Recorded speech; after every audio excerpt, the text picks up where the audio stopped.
मुरगुडला विकासाची सर्वांग सुंदर नगरी बनवू, वैद्यकीय शिक्षण मंत्री हसन मुश्रीफ। मुरगुडचे ग्रामदैवत श्री अंबाबाई आणि संत श्री बाळूमामा यांच्या कृपेने सर्वांगीण विकासाच्या माध्यमातून मुरगुड नगरीला सर्वांग सुंदर बनवू, असं प्रतिपादन वैद्यकीय शिक्षण मंत्री हसन मुश्रीफ यांनी केलं। येणाऱ्या नगरपालिका निवडणुकीमध्ये राष्ट्रवादीकडे एक हाती सत्ता द्या, कागल शहराप्रमाणे मुरगुडचाही चेहरा मोहरा बदलू, विकास आणि सर्वच कल्याणकारी योजना नागरिकांच्या घराघरापर्यंत पोहोचवू, असेही ते म्हणाले।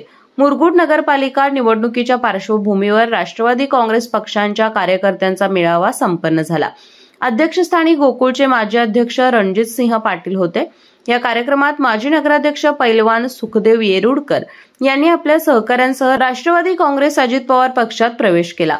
त्यांचं स्वागत आणि सत्कार मंत्री मुश्रीफ यांच्या हस्ते करण्यात आलं।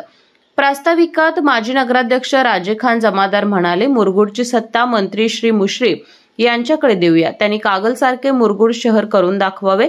मंत्री श्री मुश्रीफ, नेते रणजितसिंह पाटील, सुखदेव येरुडकर यांच्या नेतृत्वाखाली मुरगुड पालिकेवर राष्ट्रवादीचा झेंडा फडकवणार। मुश्रीफ यांच्या कामाची गती पाहून शहरातील अनेक नेते राष्ट्रवादी काँग्रेसमध्ये प्रवेश करणार आहेत। उमेदवार निश्चित करण्यापूर्वी पक्षाकडून सर्वे मुलाखती होणार आहेत, त्यानंतरच उमेदवारांची निवड केली जाणार आहे, असंही त्यांनी सांगितलं।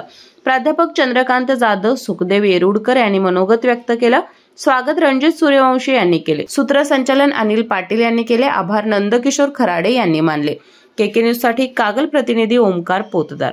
भविष्याचं दार उघडायचंय का? करिअर मध्ये दिशा हवी आहे? मग थांबू नका। भव्य रोजगार मार्गदर्शन मेळावा कोल्हापूरच्या युवकांसाठी सुवर्ण संधी। नोकरी की व्यवसाय, निर्णय घ्या योग्य मार्गदर्शनासोबत। 25 ऑक्टोबर, आनंद पॅलेस हॉल, शेळेवाडी। भविष्य तुमचं आहे, फक्त या।